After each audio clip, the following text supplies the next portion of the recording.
ఆంధ్ర రాష్ట్ర ప్రజలకు నా నమస్కారం. ఇవాళ ఆంధ్ర రాష్ట్రంలో ఒక విచిత్రమైనటువంటి పరిస్థితిని మనం అందరం కూడా చూస్తున్నాం. నిజాయితీగా, పారదర్శకతతో, జవాబుదారీతనంతో పరిపాలన అందివ్వాల్సినటువంటి ప్రభుత్వం ఇవాళ తాను చేసినటువంటి తప్పిదాన్ని కప్పిపుచ్చుకోవడానికి మల్లగుల్లలు పడుతున్నటువంటి పరిస్థితి మనం అందరం కూడా గమనిస్తున్నాం. నిన్న పార్లమెంట్ సభ్యులైనటువంటి రఘురామ కృష్ణంరాజు గారు వారు ఆంధ్ర రాష్ట్రానికి సంబంధించినటువంటి అప్పుల గురించి ఒక ప్రశ్నని లేవనెత్తడం జరిగింది. దానికి జవాబిస్తున్నటువంటి నేపథ్యంలో నిర్మలా సీతారామన్ గారు చెప్పినటువంటి విషయం 2019వ సంవత్సరంలో అంటే తెలుగుదేశం ప్రభుత్వం అధికారాన్ని కోల్పోయే సమయానికి 2,64,451 కోట్ల అప్పు భారం రాష్ట్రంపై మిగిల్చి వెళ్ళినట్లయితే క్రమేణా అప్పు భారం పెరుగుతూ 2023వ సంవత్సరానికల్లా అది 4,41,472 కోట్లకి పెరిగిందని చెప్పి వారు తెలియజేసినటువంటి విషయం. అంటే అంతకు ముందు వైఎస్ఆర్సీపీ అధికారంలోకి రాకముందు ఉన్నటువంటి అప్పును గనక మనం మినహాయించినట్లయితే ఈ 4,41,472 కోట్ల నుండి ఈ 4.5 సంవత్సరాల్లో వైఎస్ఆర్సీపీ ప్రభుత్వం చేసినటువంటి అప్పు 1,77,021 కోట్ల రూపాయలని చెప్పి మనకి చూచాయిగా తెలియవస్తున్నటువంటి విషయం. అయితే పత్రికాముఖంగా నేను ఆనాడు ప్రెస్ కాన్ఫరెన్స్ చేస్తున్నటువంటి సందర్భంలో ఇచ్చినటువంటి వివరణకి దీనికి వ్యత్యాసం ఉన్నది అని చెప్పి ప్రజలు భావించవచ్చు. అయితే ఇక్కడ నేను తెలియజేసేటువంటి విషయం మరి ఒక్కసారి నేను చేసినటువంటి ప్రెస్ కాన్ఫరెన్స్ కనుక మీ అందరికీ గుర్తు చేసినట్లయితే ఆనాడు నేను చెప్పినటువంటి విషయం ఈనాడు ఆంధ్ర రాష్ట్రంపై మొత్తం ఉన్నటువంటి అప్పు భారం 10,77,000 పైచిలు కోట్లని చెప్పి నేను చెప్పడం జరిగింది. ఇందులో గత 4 సంవత్సరాలుగా ప్రభుత్వం చేసినటువంటి అప్పు 7 లక్షల పైచిలకు కోట్లు ఉన్నాయని చెప్పి నేను చెప్పడం జరిగింది. అయితే తెలుగుదేశం ప్రభుత్వం దిగిపోయే సమయానికి వారు చేసినటువంటి అప్పు ఏదైతే ఈ 3,68,377 కోట్లు ఉన్నాయో దానిని గనక 10 లక్షల నుండి గనక మనం మినహాయించినట్లు 10 లక్షల పైచుల కోట్ల నుండి మనం మినహాయించినట్లయితే అది వెరసి 7,09,000 పైచుల కోట్లు ఉన్నాయని చెప్పి నేను ఆనాడు చెప్పినటువంటి విషయం. ఇప్పుడు నేను చెప్పదలిచినటువంటి విషయం ఏమిటంటే నిర్మలా సీతారామన్ గారు జవాబు ఇస్తున్నటువంటి సందర్భంలో కేవలం రిజర్వ్ బ్యాంక్ పరిధిలో రాష్ట్ర ప్రభుత్వం తీసుకున్నటువంటి అప్పు గురించి మాత్రమే వారు చెప్పడం జరిగింది.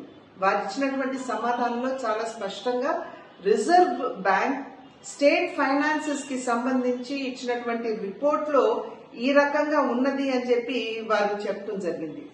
అయితే ఇది అధికారికంగా ఎఫ్ఆర్బిఎం పరిధిలో వచ్చేటువంటి అప్పు అని చెప్పి మనం భావించినట్లయితే ఎఫ్ఆర్బిఎం ఏంటి, దాన్ని ఏ రకంగా రాష్ట్ర ప్రభుత్వం దాన్ని మ్యానిపులేట్ చేసిందనేటువంటి విషయానికి తర్వాత వద్దాము.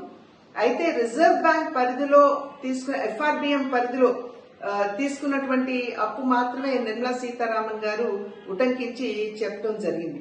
అయితే నేను చెప్పవచ్చినటువంటి విషయం ఏమిటంటే ఏదైతే అనధికారికంగా రాష్ట్ర ప్రభుత్వం అప్పులు చేసిందో అంటే కార్పొరేషన్లు ఆదాయం లేనటువంటి కార్పొరేషన్ ద్వారా 98,928 కోట్లు తీసుకున్నా, అదేవిధంగా రాష్ట్ర ఆస్తుల్ని తనఖా పెట్టి 98,000 పైచులు కోట్లు తీసుకుని వచ్చిన, నేషనల్ సోషల్ సెక్యూరిటీ బాండ్ల ద్వారా 8,915 కోట్లు రేజ్ చేసిన, ఆంధ్రప్రదేశ్ ఫైనాన్షియల్ కార్పొరేషన్ ద్వారా 10,000 కోట్లు అప్పు తీసుకున్న, ఎలక్ట్రికల్ డిపార్ట్మెంట్ డిస్కంలకి ఇవ్వాల్సినటువంటి బకాయి ఏదైతే ఉందో అది 20,384 కోట్లు, అదేవిధంగా సివిల్ సప్లైస్ కార్పొరేషన్ ద్వారా తీసుకున్నది 35,000 కోట్లు, లిక్కర్ బాండ్ల ద్వారా 8,375 కోట్లు, చిన్న చిన్న కాంట్రాక్టర్స్ ఎవరైతే పనులు చేసి ఉన్నారో ఇప్పటి వరకే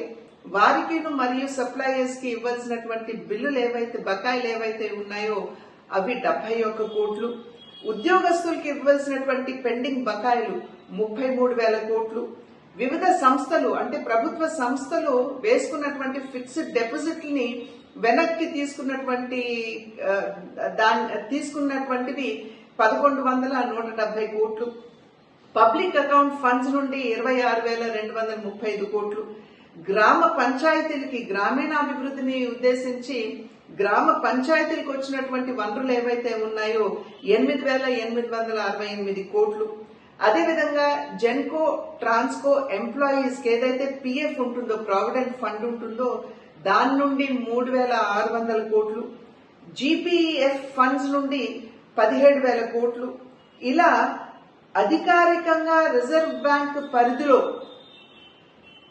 తీసుకున్నటువంటి 2 లక్షల పైచిలుకు కోట్ల రూపాయలకి అనధికారికంగా తీసుకున్నటువంటి ఈ వనరుల్ని కూడా మనం కనుక జతపరిచినట్లయితే ఇవి రెండు కలిసి వెరసి 10,77,000 కోట్లు అవుతున్నది అని చెప్పి నేను ఆనాడు చెప్పడం జరిగింది. దాని కట్టుబడి కూడా ఉన్నాను. ఇవాళ ఒక పార్లమెంట్ సభ్యులు ఒక ప్రశ్న వేశారంటే వారికి జవాబు ఇవ్వడానికి దగ్గర 20 నుండి 30 రోజులు కాల వ్యవధి పడుతుంది.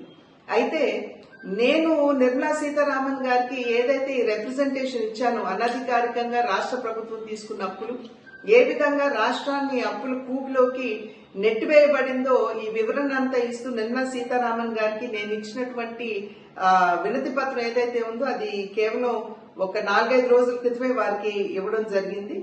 మరి ఇకపోతే నిన్న పార్లమెంట్ అయితే సవ్యంగా జరగలేదు. నిజంగా జరిగినట్లయితే బహుశా ఈ ప్రశ్న మీద సప్లిమెంటరీ ప్రశ్నలు కనుక వేసినట్లయితే ఖచ్చితంగా ఈ వివరాలన్నీ కూడా బయటకు వచ్చేయేమో. కానీ దురదృష్టవశాత్తు ఈ పార్లమెంట్ అనేది జరగలేదు కనుక ఈ విషయాలన్నీ కూడా ఆనాడు బయటకు రాలేదు. ఇకపోతే ఎఫ్ఆర్బిఎం లిమిట్ ఏమిటి అనేటువంటి విషయానికి వస్తే ప్రతి సంవత్సరం కూడా రాష్ట్రంలో పారిశ్రామిక ఉత్పత్తి కావచ్చు, అదేవిధంగా వ్యవసాయంపై వచ్చేటువంటి ఆదాయం కావచ్చు, వీటన్నిటిని క్రోడీకరించినట్లయితే దాన్ని జిఎస్డిపిగా భావించినట్లయితే అంటే రాష్ట్ర స్థూల ఉత్పత్తిగా మనం భావించినట్లయితే ఆ రాష్ట్ర స్థూల ఉత్పత్తిలో 3.5% మేరకు అప్పు తీసుకునేటువంటి ఒక వెసులుబాటు రాష్ట్ర ప్రభుత్వానికి ఉంటుంది. దాన్నే ఆ 3.5% ఏదైతే ఉంటుందో దాన్నే మనం ఎఫ్ఆర్బిఎం అని చెప్పి పిలుచుకుంటాం. అంటే ఇది రాష్ట్రాలపై ఒక రకంగా ఆర్థికంగా క్రమశిక్షణతో మెలగాలి అనేటువంటి ఆలోచనతోటి దీన్ని ప్రవేశపెట్టడం జరిగింది. అయితే ఈ ఎఫ్ఆర్బిఎం లిమిట్ ఏదైతే 3.5%గా ఉందో కరోనా వచ్చినటువంటి సందర్భంలో దానిని ఇంకా 1% పెంచడం జరిగింది. ఎందుకంటే పరిశ్రమలు దెబ్బతిని ఉన్నటువంటి నేపథ్యంలో రాష్ట్రాలకి ఆర్థిక వనరులు సమకూరినటువంటి సందర్భంలో దాన్ని 1% వరకు కూడా పెంచడం జరిగింది. దాని ద్వారానే వెసులుబాటు దొరికినటువంటి నేపథ్యంలోనే దగ్గర 40,000 కోట్ల వరకు కూడా ఇవాళ రాష్ట్ర ప్రభుత్వం నిబంధన ప్రకారం అప్పు చేసుకునేటువంటి వెసులుబాటు రాష్ట్రానికి ఇవాళ అందింది అనేటువంటి విషయం మనం ఇక్కడ గమనించాలి. అయితే రాష్ట్ర జీడిపిని కూడా ఇవాళ పెంచి చూపించి ఆ 4% ఏదైతే 4.5% వెసులుబాటు ఏదైతే ఉందో దాని ద్వారా కూడా అధికంగా రాష్ట్రం వనరులు తెచ్చుకున్నటువంటి విషయాన్ని ఇక్కడ మనం అందరం కూడా గమనించాలి. ఈ స్థూల ఉత్పత్తి ఏదైతే ఉందో 2019 సంవత్సరంలో అది 5 లక్షల కోట్లుగా ఉన్నట్లయితే 2023 సంవత్సరానికల్లా అది 15 లక్షల కోట్లు అని చెప్పి ఆర్బీఐకి రాష్ట్ర ప్రభుత్వం చూపించినటువంటి నేపథ్యం. ఇవాళ రాష్ట్ర ప్రభుత్వాన్ని ప్రశ్నిస్తున్నాం. అసలు రాష్ట్రానికి ఎటువంటి పరిశ్రమలు రాలేదు, పెట్టుబడులు రాలేదు.